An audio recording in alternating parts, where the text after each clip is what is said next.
There are places in this world where the trees grow so thick that sunlight becomes a memory, where the air itself seems to hold its breath, waiting. The deep woods. We romanticize them in stories, seek them out for adventure, but there are things that happen beneath those ancient canopies that defy explanation. Things that forest rangers whisper about in private. Things that make experienced hikers turn back without understanding why. Before we begin, I want you to ask yourself something. Have you ever felt watched in the woods? Have you ever heard something in the forest that made you question what you know about reality? Keep that feeling close. You're going to need it. The first story comes from a retired search and rescue officer in a national park I won't name, for reasons that will become clear. For over 15 years, SAR teams across North America have reported finding staircases in the deep woods. Not ruins of old buildings. Not remnants of structures long demolished. Brand new staircases. Ornate, sometimes carpeted, leading absolutely nowhere. They appear in areas miles from any trail, places humans rarely venture. The wood is fresh, sometimes still smelling of varnish. But here's what keeps these officers awake at night. The rule among veteran SAR members is simple and unbreakable. If you find stairs in the woods, you don't go near them. You don't touch them. You don't even acknowledge them in official reports. A rookie named Marcus broke this rule 3 years ago in the Cascade Range. He radioed that he'd found a beautiful oak staircase, maybe 12 steps, sitting in a clearing 30 miles from the nearest logging road. His supervisor began screaming into the radio, "Get away from it. Get away now." Marcus laughed, said he was just going to climb up for a better vantage point to spot the missing hiker they were searching for. The radio went silent. They found Marcus 6 hours later, 4 miles from the staircase, sitting at the base of a Douglas fir. He was staring up into the canopy, tears streaming down his face, unable to speak. When he finally regained the ability to talk 2 days later in the hospital, he would only say one thing over and over. "I saw where they go. I saw where the stairs go." Marcus never returned to the woods. He lives in downtown Phoenix now, as far from forests as he could manage. He won't elaborate on what he saw, but his hair, which had been dark brown, had turned completely white at the age of 27. The staircases appear in different configurations. Sometimes wrought iron spiral stairs, Victorian in style. Sometimes modern glass and steel. Sometimes wooden steps so old they should have rotted, but haven't. They're always clean.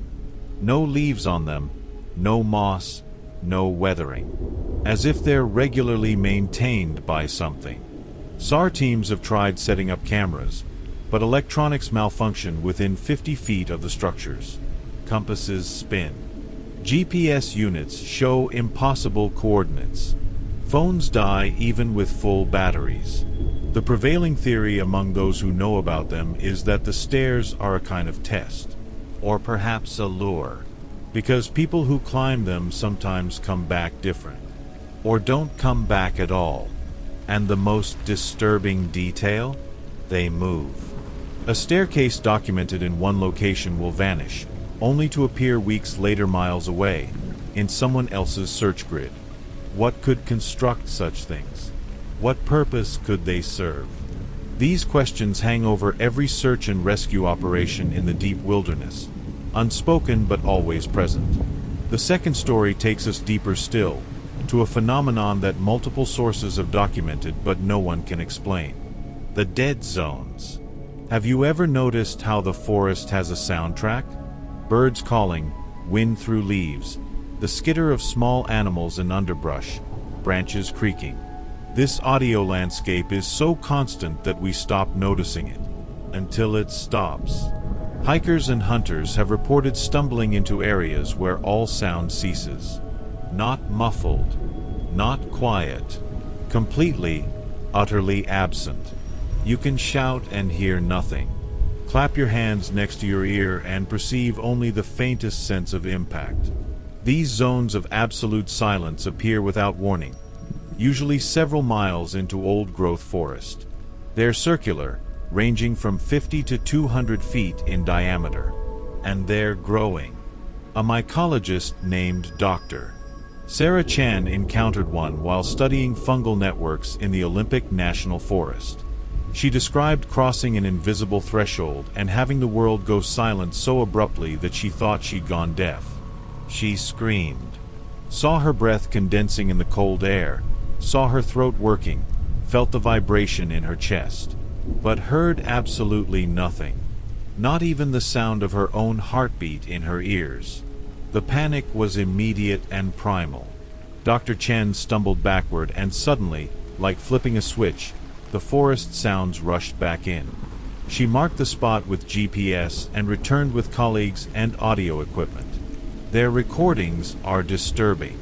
Inside the dead zone, their instruments registered something, but it wasn't silence. The audio spectrum showed sounds, but at frequencies that shouldn't exist in nature. Infrasound so low it was felt rather than heard, at levels that should have been impossible without massive machinery. Infrasound at those frequencies causes feelings of dread, nausea, and the sensation of being watched. It's been theorized that these zones are natural, perhaps related to geological formations that create acoustic anomalies. But that doesn't explain why they move, or why animals won't enter them, or the structures found in their centers. Dr. Chen's team, on their third expedition into the dead zone, found something at its heart. A ring of trees, 7 ancient cedars arranged in a perfect circle, their trunks twisted in ways that shouldn't be biologically possible. Spiral patterns carved deep into the bark, symbols that resembled no known language. And hanging from the branches, hundreds of small bones. Bird bones, arranged in geometric patterns on threads of what appeared to be sinew. Not a single bone had touched the ground. The team collected samples and photographs. That night, back at base camp 2 miles away, they all had the same dream. They were standing in the dead zone, but the trees were moving, bending down toward them. And from somewhere they couldn't see, something was calling their names in their own voices. Dr. Chen won't go back. The fungal study remains incomplete. The dead zone is still there, and according to her last measurements before she abandoned the project, it's expanded by nearly 40 feet. Ask yourself this. What if silence isn't the absence of sound? What if it's the presence of something else, something that drowns out everything we're meant to hear? Story 3 brings us to a question. Have you ever heard whistling in the woods and felt your blood run cold? Throughout Appalachia, the Rockies, and the Pacific Northwest, there's a consistent warning passed among people who live near the deep forests. If you hear whistling in the woods, especially if it sounds human, you leave. Immediately. This isn't folklore. This is practical advice that saved lives. The whistler has been reported for generations, but reports have increased dramatically in the last 2 decades. It starts as a simple tune, often a melody you almost recognize. Sometimes it sounds close, sometimes far away. The pattern is always the same. If you stop moving, the whistling stops. When you start walking again, it resumes, closer than before. If you whistle back, you've made a potentially fatal mistake. A group of college students learned this in the Monongahela National Forest. For friends on a weekend camping trip, experienced hikers, all of them. On their second night, while sitting around their campfire, they heard whistling coming from the tree line. A simple tune, almost playful. One of them, Jake, whistled back as a joke. The whistling stopped for exactly 3 seconds. Then it responded with Jake's exact melody, in what Jake later described as his exact tone and pitch. Then it began moving through the forest toward them, circling their camp. Not in the clumsy way a human moves through undergrowth, but smoothly, continuously, as if whatever was making the sound was flowing between the trees. They could hear no footsteps, no branches breaking, just the whistling, growing closer with each repetition of the tune. They grabbed their flashlights and shone them toward the sound. The beams illuminated nothing but trees and darkness. But the whistling continued, now from multiple directions, as if there were several sources, all producing the same melody in perfect synchronization. The students ran. They left everything, their tents, their supplies, their car keys. They ran through the dark forest, guided only by their phone lights, in what they thought was the direction of the road. The whistling followed, sometimes ahead of them, sometimes behind, always just out of sight. One of them, Maria, made the mistake of looking back. She screamed and wouldn't say what she saw for hours. They found the road by sheer luck as dawn was breaking. Maria eventually told park rangers that when she looked back, she saw something moving between the trees on two legs, but the proportions were wrong.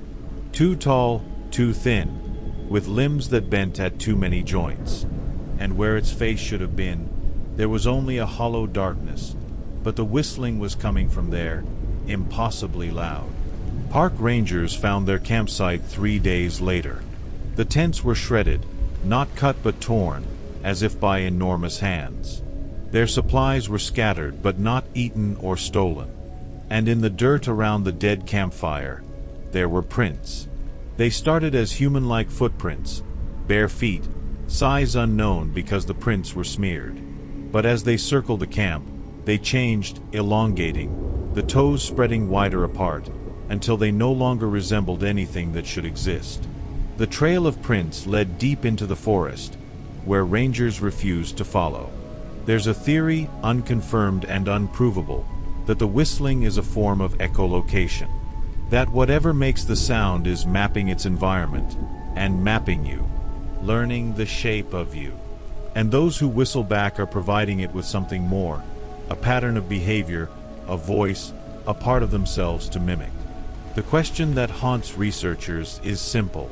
What is it practicing to be? Our fourth story concerns something that seems impossible in the age of GPS and satellite mapping.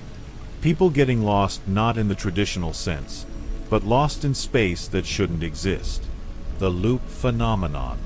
Imagine hiking a trail you've walked a dozen times. You know every landmark, every turn. But this time, you reach a section you don't recognize. No problem, you think, you must have taken a wrong turn. You backtrack, but the trail behind you has changed too. You walk for hours, trying to find your way back, but you keep passing the same tree, the same rock formation, the same fallen log. Except each time you pass it, something is slightly different. The tree has more scratches on it. The rocks have rearranged. The log has rolled closer to the trail. You're looping, but the loop is changing. This happened to an experienced trail guide named Robert Chen in the White Mountain National Forest. Robert had guided hundreds of hikes through these woods over 15 years. On what should have been a routine solo scouting trip for an upcoming tour, he found himself on a section of trail that felt wrong. The trees were the right species, the terrain matched the topography, but the path curved where it should have been straight. Trusting his instinct, he activated his GPS. It showed him exactly where he should be, on the trail he thought he was on. But the landscape didn't match. He decided to backtrack, marking trees with orange tape as he went. After 20 minutes of walking back the way he came, he found his first orange marker. Fresh tape on a tree. Except he hadn't marked any trees yet. The tape was still in his pocket. He pulled it out to confirm. Same brand, same color. But there was tape already on the tree, tied in the exact knot he always used. Robert began to run, no longer caring about finding the trail, just wanting out of the forest. He ran for what his watch confirmed was 90 minutes, should have covered over 6 miles of ground. He found himself back at the tree with the orange tape. But now there were 3 pieces of tape on it, and something had been carved into the bark beneath them. His name, in his handwriting. He had no knife on him. Robert stayed calm, used his emergency beacon. The rescue team found him 4 hours later, less than a quarter mile from the main trail, sitting against a tree, unresponsive. When he recovered enough to speak, he told them about the loop, about the tape, about his name carved in the tree. They went back to find it. The tree was there, but there was no tape, no carving, just an old oak that had been there for centuries, unmarked and unremarkable. Robert's watch, however, told a different story. When examined, the activity data showed he had walked over 40 miles during those hours in the loop. His fitness tracker confirmed it, his heart rate, his step count, the GPS waypoints, all indicating he had covered an impossible distance while apparently staying in the same small area. The data showed him walking in a straight line for miles, but somehow, spatially, he had remained within a tiny section of forest. How do you loop through space? Is it possible that there are folds in the deep woods, places where distance becomes meaningless, where the laws of physics bend? Some researchers have pointed to similar phenomena reported near areas of high magnetic anomaly. Others suggest it's psychological, a form of woods-induced psychosis. But that doesn't explain the data from electronic devices. That doesn't explain why it keeps happening, with increasing frequency, in forests across the world. Consider this. If you could loop through space, where are you when you're in the loop? Are you still in our world, or are you somewhere else, somewhere that just looks like the woods you know? The fifth story is about the most primal fear we can experience: being watched. In the deep woods, this fear takes on a terrible reality. Rangers, hikers, and hunters have reported the sensation of being observed so intensely that it overrides rational thought. This isn't the vague unease we sometimes feel. This is the absolute certainty that something is staring at you with an intensity that borders on predatory. The watcher phenomenon is characterized by several consistent elements. It happens in old-growth forests, areas where humans rarely go. It typically occurs when a person is alone. And it always comes with physical symptoms: hair standing on end, cold sweat, difficulty breathing, the overwhelming urge to flee. Those who have experienced it describe it the same way. It feels like being looked at by something that is trying to understand what you are. Something that has never seen a human before, or hasn't seen one in a very long time. A wildlife photographer named Amanda Torres experienced this while working in the Tongass National Forest in Alaska. She was setting up a camera trap for brown bears, working quickly in the fading afternoon light. She was alone, miles from the nearest trail, exactly where she wanted to be for undisturbed wildlife shots. And then the feeling hit her like a physical blow. She was being watched. Every instinct she had developed over years of working in bear country started screaming. But this wasn't a bear. Bears make noise, leave signs, have a presence you can identify. This was different. She slowly turned, scanning the tree line. Nothing. Just old-growth hemlock and spruce, dense underbrush, the normal forest. But the feeling intensified. Her hands started shaking. Her vision narrowed. She described it as the feeling a rabbit must have when an eagle's shadow crosses over it. Pure prey instinct. Amanda did what her experience told her to do. She made herself large, made noise, backed away slowly while facing the tree line. The sensation of being watched followed her, moved with her, stayed at the exact same intensity for half a mile until she reached a small stream. The moment she crossed the water, the feeling vanished instantly, like a switch being flipped. She looked back, and for just a moment, she saw something. Not clearly, her mind refused to hold on to the image. But tall, very tall, standing between two trees where nothing had been moments before. Perfectly still. She ran the remaining 3 miles to her vehicle. Her camera trap, when she retrieved it a week later with 2 armed colleagues, had captured something on video. At the exact time Amanda reported feeling watched, the camera recorded animals fleeing. Birds erupting from trees, a fox running at full speed, even a bear crashing through underbrush in apparent panic. All moving away from a point just off camera. And in one frame, a blur. Something large moving between trees, there and gone in a single frame of video. Enhancement of the image revealed nothing conclusive, just a shape that suggested height and mass. What makes this phenomenon particularly terrifying is its global consistency. Indigenous cultures across the world, in deep forest regions, have stories of watchers. The Ainu of Japan speak of them. The tribes of the Amazon know them. The First Nations of the Pacific Northwest have detailed traditions about them. All describe the same feeling, the same presence. Modern reports align perfectly with these ancient accounts.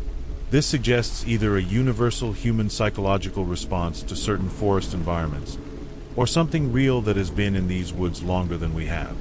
Research into infrasound has shown that certain frequencies can cause feelings of being watched, of dread, of seeing figures in peripheral vision. Could natural sources, wind through rock formations, certain geological activity, create these frequencies in deep forest environments? Possibly. But that doesn't explain the animal reactions. Animals don't experience psychological phenomena the way humans do. When every creature in a forest runs from the same point at the same time, something is there. Think about this tonight. When you feel watched, what if you're right? What if something is looking back?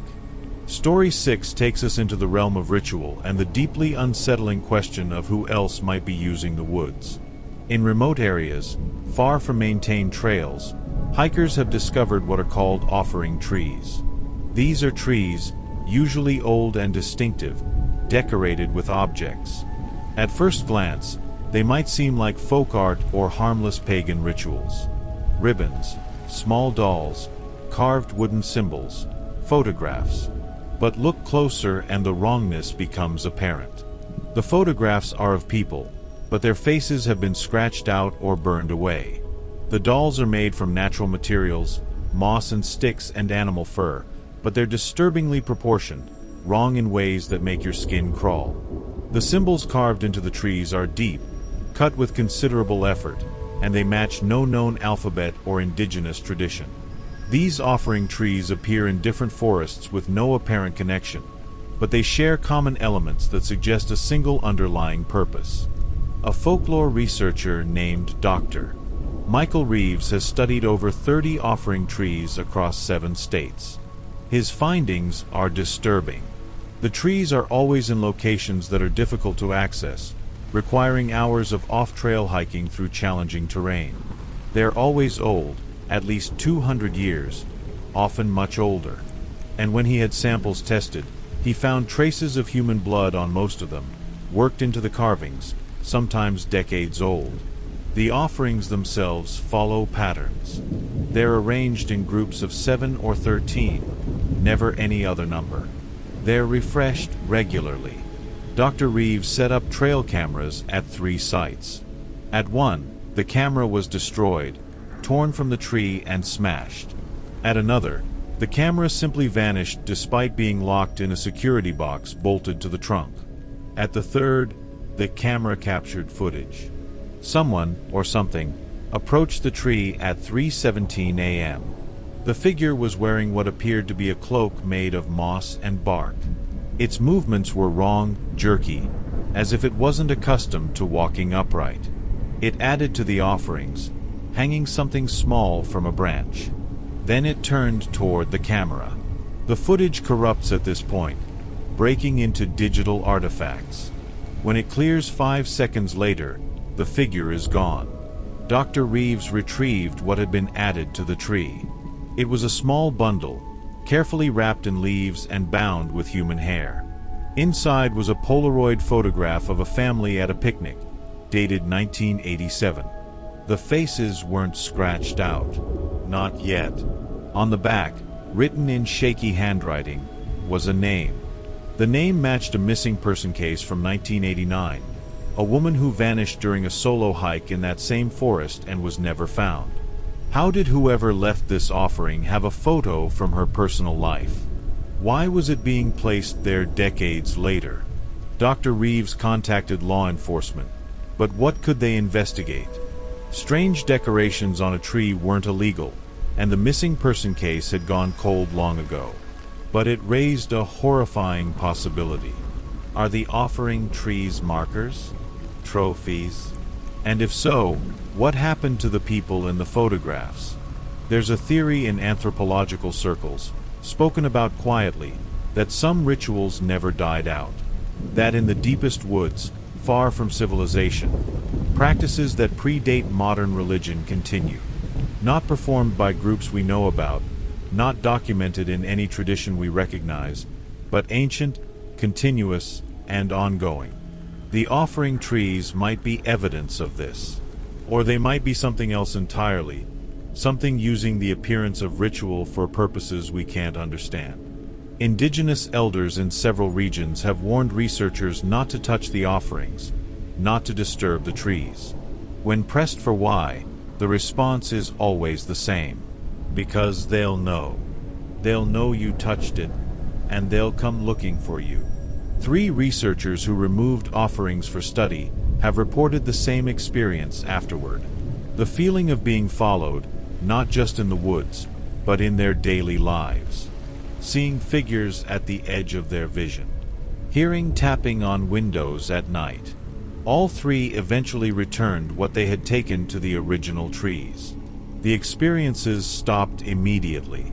Ask yourself, what kind of force could track someone from a remote forest to their home hundreds of miles away? What wants those offerings to remain undisturbed so badly? Our final story is perhaps the most disturbing because it involves the deepest fear of all. The fear that someone you love has been replaced by something else. There are documented cases of people who went missing in deep woods and were found days or weeks later, alive and seemingly well, with no memory of where they were.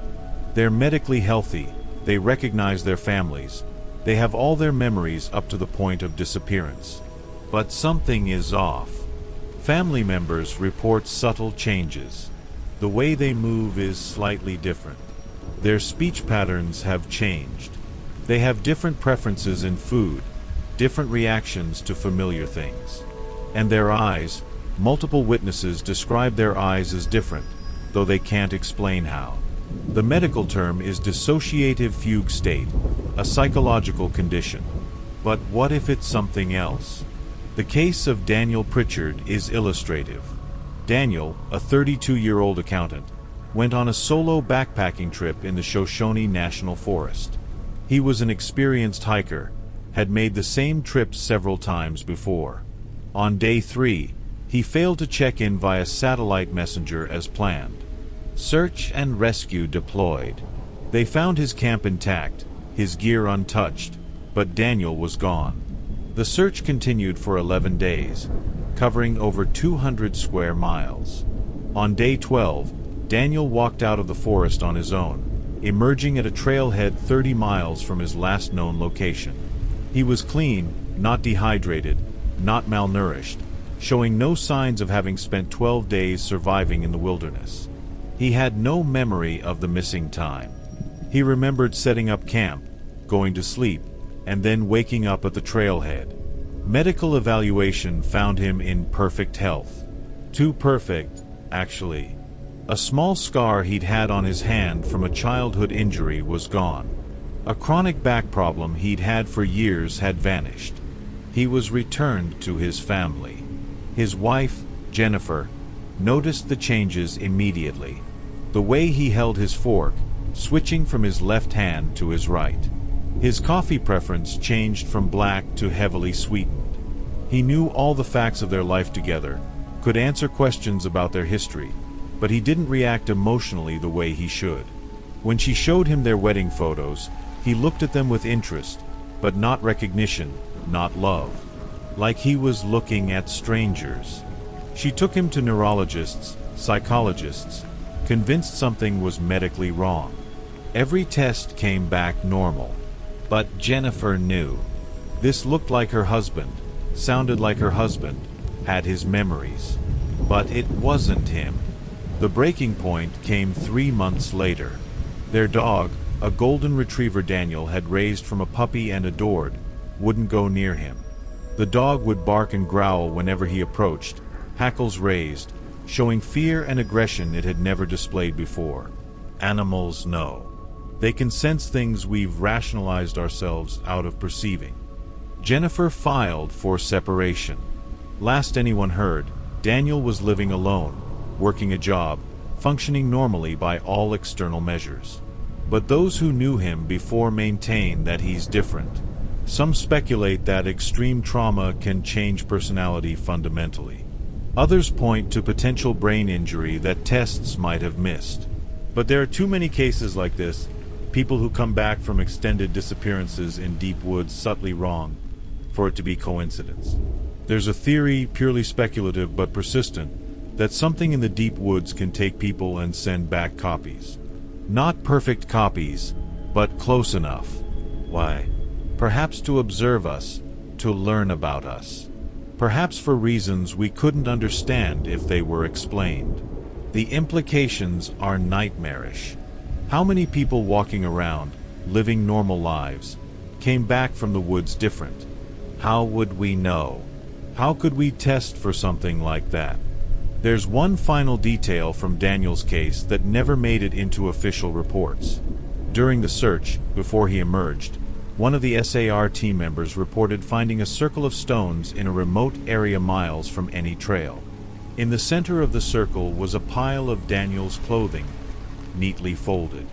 His identification was placed on top. The SAR member radioed it in, marked the location with GPS, and waited for the team leader. When the team leader arrived 20 minutes later, the circle was gone. The ground showed no sign it had ever been there. The SAR member's GPS showed the correct location, but there was nothing to find. The SAR member was tested for dehydration and exhaustion, found fit to continue, but the incident was noted as a possible hallucination.